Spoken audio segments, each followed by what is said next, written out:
오늘도 행복하세요. 오자유세상의 유현상 목사입니다. 오늘은 히브리서 12장 5절로 13절에 있는 말씀을 중심으로 해서 참 아들을 권면하시고 징계하시는 하나님 아버지라고 하는 제목으로 잠시 은혜를 나누고자 합니다. 오늘 저 여러분 같은 이 세상의 모든 부모들은 자기 자녀들에 대해서 근본적으로 소망을 가지고 있는데 그 자녀들이 성숙한 한 사람의 성인이 되었을 때에 그 삶이 유익하고 그리고 평안한 삶을 살기를 다 원합니다. 그래서 그 자녀들을 성장시킬 때에 그 부모들은 그들이 궁극적으로 유익한 사람으로 평안한 삶을 살기 위해서 많은 삶의 교훈을 말로 가르치고 그리고 교육하여 갑니다.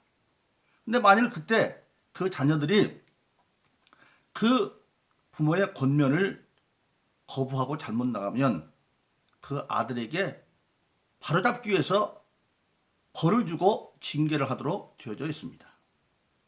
하나님도 마찬가지입니다. 세상의 육신의 부모들이 자기들의 자녀들이 성장해서 한 사람의 유익한 인간으로 평안한 삶을 살기 위해서 잘못 나가면 징계해서라도 바로 교육하듯이 하나님은 우리의 영적인 영원한 아버지십니다. 그래서 우리 예수 믿는 모든 저와 여러분들도 하나님이 끊임없이 그렇게 권면하고 권면을 듣지 않으면 징계해서라도 바로 세워주는 것입니다. 근데 세상의 육신의 부모는 오늘 본문에 보면 잠시 동안 그런다. 왜? 육신의 부모는 살아있을 때밖에는 그렇게 못하죠. 그러나 하나님은 영원하신 분이기 때문에 그러한 영적 권면을 영원히 하시고 징계도 바르게 한다고 하는 사실입니다. 그래서 오늘 저와 여러분들이 성경에 보면 어디까지 하나님은 우리를 신앙적으로 교육하느냐. 고린도서 3장에 보면 예수 믿고 거듭났지만 아직도 어린애 같은 신앙, 그는 영적으로는 예수 믿고 거듭났지만 하는 행위는 여전히 안 믿는 사람과 다름이 없어서 시기와 불만과 모든 육정을 다 가지고 있어서 그런 사람은 그냥 놔두지 않고 점점점 성장시켜서 어디까지 하나님은 우리를 성장시키는 예수님 분량에 이르기까지. 그래서 에베소 4장 13절에 보면 모든 신앙인들은 궁극적으로 그리스도의 장성한 분량까지 성장시키려고 하는 것이 하나님의 뜻입니다. 그리고 또 예수님 또한 그렇게 말씀하셨습니다. 그것은 바로 예수님 자신도 요한복음 14장 11절 14절에 보면 믿는 자가 장차에는 예수님이 아니라 할 수 있는 수준까지 한다고 말씀하셨고, 그런 의미에서 본다고 한다면 하나님은 아버지시고 예수님은 하나님의 맏아들.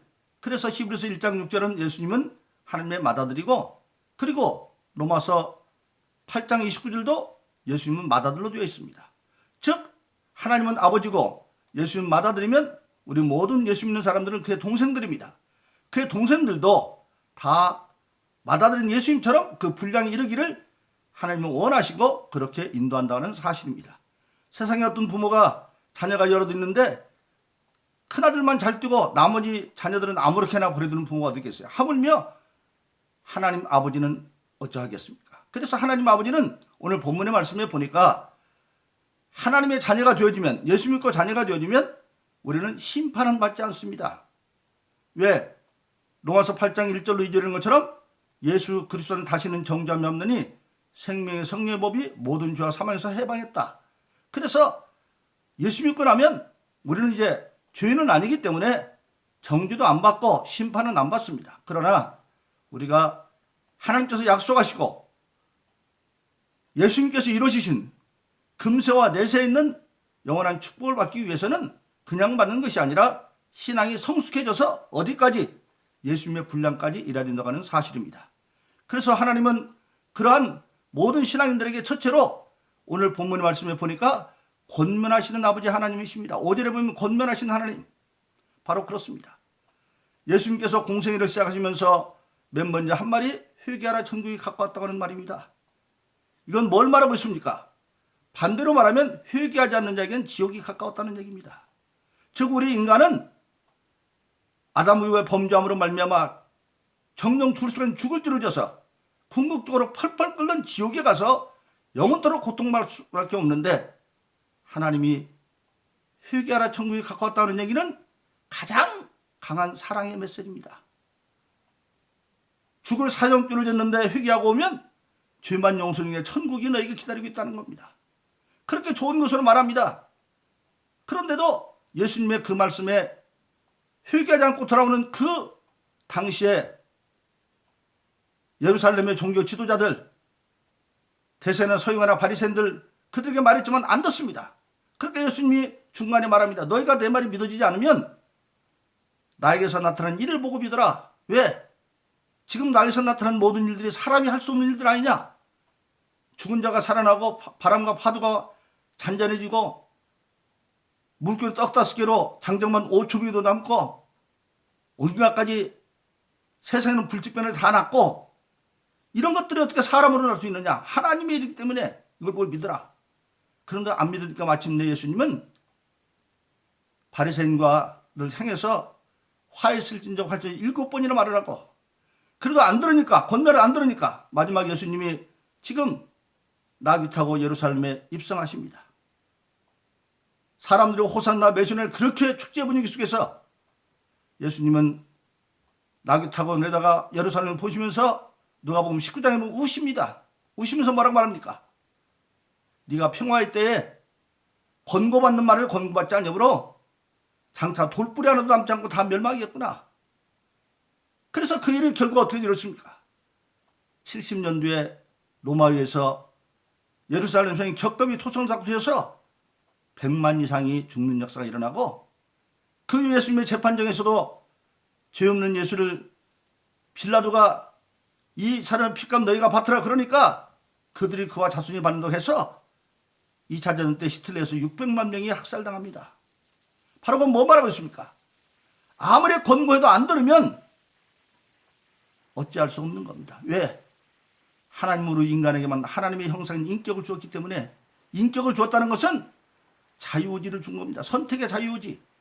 깨닫게 하고 권면하지만 안 들으면 어찌할 수 없어요. 왜? 그걸 깨면 하나님 자신이 준 하나님의 형상을 스스로 깨는 것이기 때문에 하나님의 인격을 줬으니까. 그래서 우리 신앙인에게 가장 중요한 것은 예수 믿으면 하나님의 자녀가 되었으면 이제는 하나님은 예수 믿음으로 죄인은 아니지만 그를 어린애 같은 신앙에서 예수의 분량이 이르는 장성한 신앙, 즉 에베소 4장 13절에 이르기까지 끊임없이 권면하고 권면해서 듣지 아니하면 징계가 임한다고 하는 사실입니다. 그래서 그 권면의 내용도 이미 정해놓았습니다. 그것이 바로 성경입니다.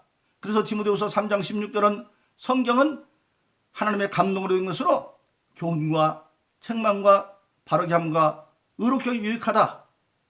즉 교훈은 권면하는 겁니다. 근데 그 권면을 듣지 않으면 책망이 임하고 그리고 징계가 임합니다. 그를 통해서 다시 궁극적으로 바르게 세워서 의로 돌아오는 그 과정을 성경은 디모데후서 3장 16절 이하에서 분명히 말씀하고 있고 그 성경을 기록한 목적이 어디에 있느냐? 디모데후서 3장 17절은 하나님의 사람들로 모든 것을 행한 뒤에 온전히 서게 함이라고 말씀하고 있습니다. 바로 그렇습니다. 오늘 저와 여러분들 예수 믿는 모든 사람들이 하나님의 말씀을 통해서 권면을 받는데 그 권면을 거부하고 잊어버리고 나면 오늘 본문의 말씀을 보면 반드시 하나님에게는 오늘 본문의 말씀을 보니까 징계가 임한다. 그렇게 왜 그러느냐? 우리가 하나님의 참아들이기 때문에 사생아들 같으면 간섭하지 않지만 하나님의 참아들이기 때문에 그 징계가 없으면 사생아 돼요. 그러니까 우리가 5절로 8절에 보면 반드시 그런 징계가 임한다. 왜? 참아들이기 때문에 참된 예수의 분량까지 신앙을 성장시키기 위해서. 그럼 어디까지 그런 징계가 임하느냐? 12절에 보니까 피곤한 손이 들 때까지, 연약한 무릎이 들 때까지. 근데 이 피곤한 손은 원어에 보니까 꼼짝달싹 없는 완전한 힘을 잃은 무기력 상태가 되어졌을 때까지, 그리고 무릎은 마비되어져서 움직일 수 없는 상태까지 그렇게 하나님의 징계가 임한다고 하는 사실입니다. 그러면 힘도 완전히 잃어버리고 일도 할 수 없고 무릎도 꺾이고 그럼 어떻게 하겠어요? 그런데도 인내라. 그러나 입은 살아있습니다.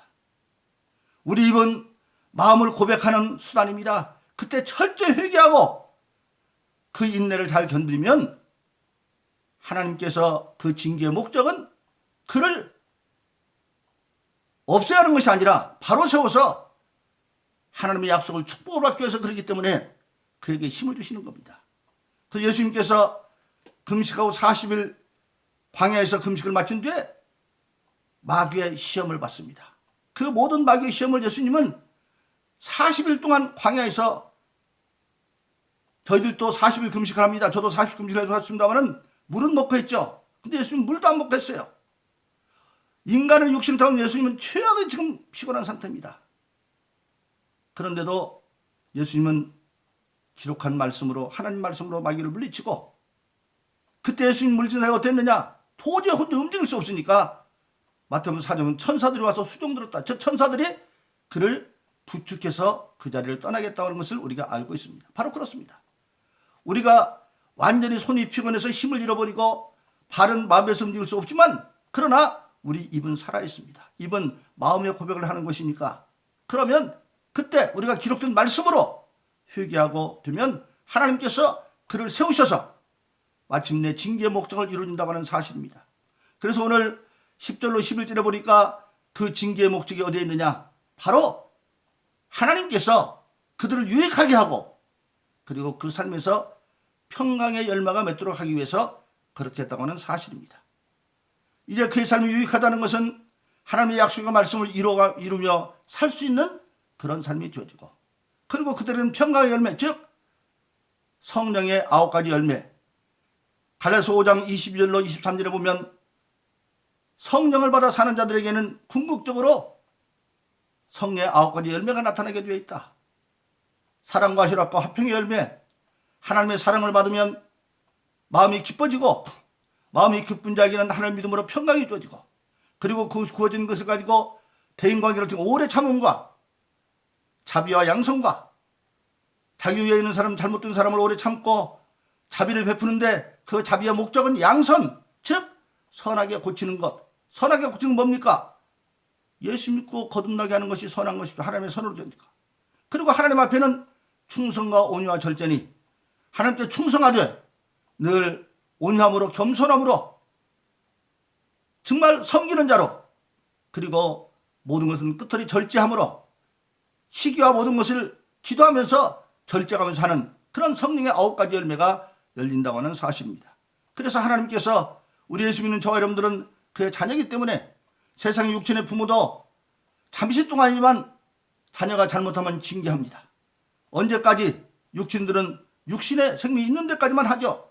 그러나 하나님은 영원하신 우리의 영적 부모이기 때문에 영원토록 우리가 천국에 이를 때까지 권면하고, 그리고 잘못되어지면 징계해서라도 그들이 정말 유익한 삶을, 하나님이 약속하신 금세와 내세의 축복을 받고, 그리고 성령의 열매를 거두며 살 수 있도록 그렇게 징계한다는 사실입니다.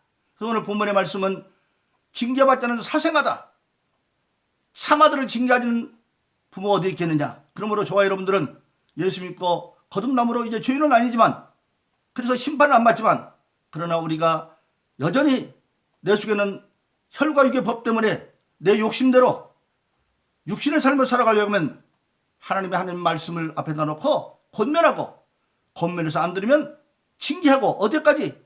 정말 손이 피곤해서 꼼짝달싹 없는 때까지, 무릎은 연약해서 마비되어 있는 그 순간까지도 하나님이 징계한다고 하는 사실입니다. 그때 우리는 인내함으로까지 견뎌서, 입은 살아있으니까 마음을 고백함으로 마침내 예수님이 40일 금식하고 광야에서 악한 마귀를 시험한 걸 물리치고 난 뒤에 천사의 수종들어 음료할 수 있는 것처럼 우리도 하나님의 도움을 받아서 우리가 징계를 온전히 이룸으로 하나님이 약속하시고 주님께 주시는 모든 유익함과, 그리고 성령의 9가지 열매를 누리며 사는 저와 여러분 되기를 예수 이름으로 축원합니다.